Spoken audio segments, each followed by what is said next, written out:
আসসালামু আলাইকুম রহমতুল্লাহি বারাকাতু। সম্মানিত সুধী, আশা করি আল্লাহর রহমতে সকলে ভালো আছেন। আপনাদের দোয়ায়ে আমিও ইনশাল্লাহ ভালো আছি। তো আজকে আসলাম আমরা শাহজালাচর গ্রাম, বেনোয়াচর 11 নং চরপটি বাড়ির মধ্যেই গ্রামটি উপস্থিত, এবং কি এই 11 নং চরপটি বাড়ির মধ্যেই এই গ্রামটি হয়েছে। তো পূর্বে নাম কি ছিল আমরা জানি না, তো নাম হচ্ছে শাহজালের চর। কিন্তু আমরা সকলে এই ছোট থেকেই মানে একটু মজা করতাম, বলতাম যে ছাগলের চর, এরকম আর কি হাস্যকর একটা আর কি নাম দিয়েছিলাম। তো আসলে শুদ্ধ নাম হচ্ছে যে শাহজালের চর। তো এইদিকে আমরা ঘুরতে আসলাম, ঘুরতে যাচ্ছি সামনে। সুন্দর একটি মনোরম দৃশ্য, বিকেল টাইম আসর নামাজ পড়ে একটু ঘুরতে বের হলাম।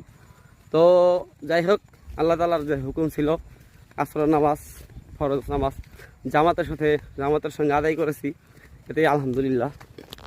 তো আমরা জানি যে নামাজ সকল মুসলমান নরনারীর উপর ফরজ। সবাইকে দুনিয়াতে যতদিন আছি নামাজ পড়তেই হবে, বিকল্প কিছু নেই।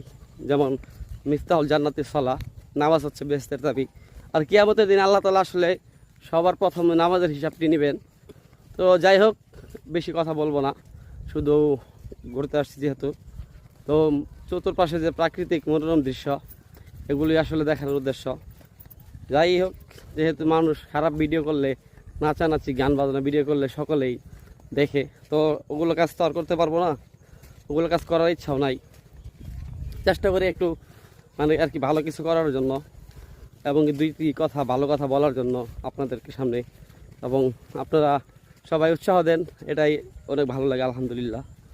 তো চতুর্পাশে যে আল্লাহ তাআলার যে বাংলাদেশের উপরে একটি রহমত, সেটা না বললেই নয়।